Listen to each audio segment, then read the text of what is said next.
Hello friends, welcome back to one new video.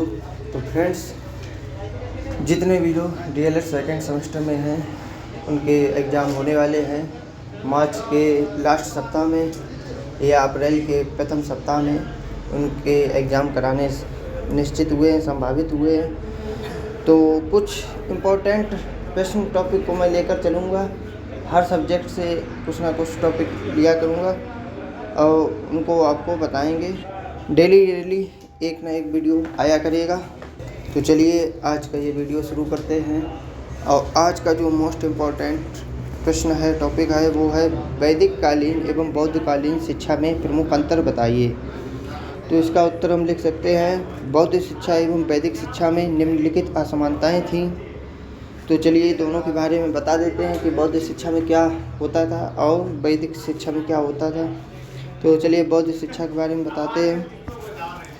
तो बौद्ध शिक्षा का जो प्रमुख उद्देश्य था, लिखा है बौद्ध धर्म का प्रचार उद्देश्य था। बौद्ध धर्म का जो प्रमुख उद्देश्य था वो बौद्ध धर्म का प्रचार करना था। और वैदिक शिक्षा में क्या था? वैदिक शिक्षा में ब्राह्मण धर्म का प्रचार उद्देश्य नहीं था।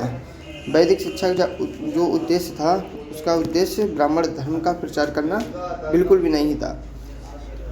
नंबर 2 पॉइंट पे आते हैं, संघ का वर्चस्व था।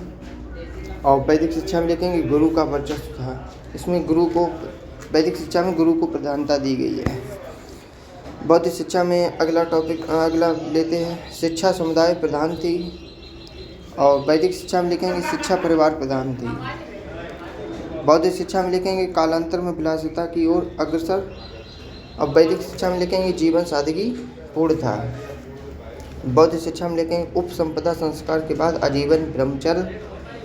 और वैदिक शिक्षा में समावर्तन संस्कार के बाद गृहस्थ जीवन में प्रवेश। समावर्तन संस्कार ये होता है कि जब हमारी पढ़ाई पूरी हो जाती है तो विदाई के समय ये समावर्तन संस्कार होता है। बौद्ध शिक्षा में लिखेंगे संघ में पुरुष या स्त्री साथ रहते थे। और वैदिक शिक्षा में लिखेंगे गुरुकुल में साथ रहना अनुमेय नहीं था। बौद्ध शिक्षा में लिखेंगे माध्यम पाली या जनभाषा थी। और वैदिक शिक्षा में माध्यम संस्कृत थी। मतलब कि बौद्ध शिक्षा में पाली भाषा और जनभाषा का प्रयोग था और वैदिक शिक्षा में केवल संस्कृत भाषा का प्रयोग था।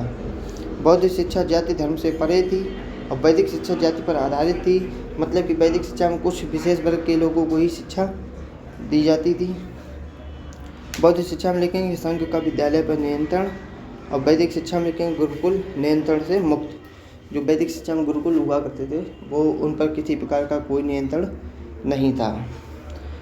तो चलिए ऐसे ही इम्पोर्टेंट टॉपिक मैं लाता रहूँगा। डेली कोशिश करूँगा हर सब्जेक्ट के इम्पोर्टेंट टॉपिक लाने की और उनके आंसर सहित। तो चलिए आज का वीडियो यहीं पर समाप्त करते हैं। मिलते हैं अगले नेक्स्ट वीडियो में। तब तक के लिए जय हिंद।